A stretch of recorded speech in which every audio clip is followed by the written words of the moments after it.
एक व्यक्ति जो हिमाचल में फिल्म सिटी का सपना संजोकर आया और यहीं का होकर रह गया। अपना सारा जीवन थिएटर और अभिनय को समर्पित करने वाला ये शख्स कहता है कि मरने के बाद मेरी लाश तक को नाटक के लिए इस्तेमाल कर लेना। आज हम बात कर रहे हैं महान कलाकार और निर्देशक अमर स्नेह की।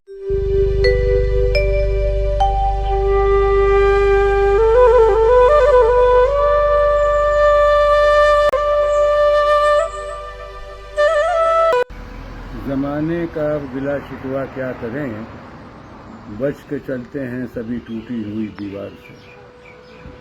अमर स्नेह, जिन्होंने द सोमाली दरवेश जैसी फिल्म बनाकर भारत का नाम अंतर्राष्ट्रीय स्तर तक ऊंचा किया। आज ये महान कलाकार मंडी जिला के गोहर क्षेत्र के डल गांव में एक किराए के कमरे में मुफलिसी और बीमारी में अपना जीवन काट रहा है। कलाकार और निर्देशक के अलावा अमर स्नेह बेहतरीन कहानीकार और व्यंग्यकार भी हैं। उनकी कहानियां और व्यंग्य उन्हें मुंशी प्रेमचंद और हरिशंकर परसाई के समकक्ष खड़ा करते हैं। उनकी लेखन कला उन्हें भीड़ से अलग दिखाती है। अमर स्नेह का जन्म महाराष्ट्र के नासिक में हुआ और उनकी शिक्षा उत्तर प्रदेश में हुई। अमर स्नेह का पूरा जीवन कला को समर्पित रहा है। इन्होंने कई पुरस्कार अपने नाम किए हैं। दूरदर्शन में कई प्रोजेक्ट्स में इन्होंने अपनी प्रतिभा का लोहा मनवाया है। इनकी उपलब्धियों की फेहरिस्त इंटरनेट पर आसानी से उपलब्ध हो जाएगी। अमर स्नेह ने थिएटर लैब कंपनी की स्थापना की और 12 वर्षों तक नाटकों का मंचन किया।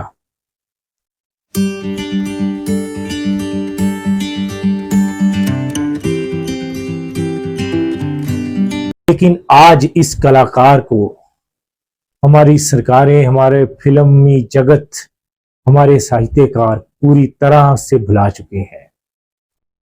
आज ये शख्स किराए के कमरे में अपना जीवन काट रहा है। उन पर प्रकाशित कुछ लेखों और इंटरव्यूज में जानकारी मिलती है कि वह 2004 में दिवंगत कांग्रेसी नेता सुखराम के कहने पर हिमाचल प्रदेश में फिल्म सिटी स्थापित करने आए थे। इस सिलसिले में इन्होंने लंबे समय तक संघर्ष किया। उन्होंने तत्कालीन मुख्यमंत्री वीरभद्र सिंह से भी कई बार इस संबंध में मुलाकातें की, लेकिन दोनों राजनेताओं की प्रतिद्वंदिता में उनका सपना पिसकर रह गया। 2006 में मंडी में ही उन्होंने फिल्म ट्रेनिंग इंस्टीट्यूट की स्थापना की, लेकिन दुर्भाग्य से ये 2 वर्ष में ही बंद हो गया। कोरोना काल के समय में 2021 में उनके आधे शरीर को लकवा मार गया। मंडी के वरिष्ठ पत्रकार और एडवोकेट हेम सिंह ठाकुर ने उनके दर्द को समझा और उनकी पीड़ा को लोगों तक पहुंचाया।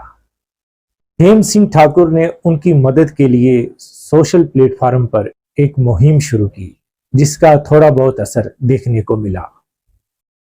इसके बाद मीडिया में भी कई खबरें प्रकाशित हुई, लेकिन उस लेवल तक उनकी मदद नहीं हो सकी।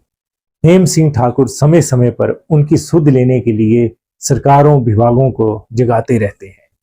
ये दुर्भाग्य की बात है कि एक व्यक्ति जो अपना पूरा जीवन कला, थिएटर और साहित्य को समर्पित कर देता है, लेकिन उसके ऐसे समय में उसको पूछने वाला कोई नहीं है।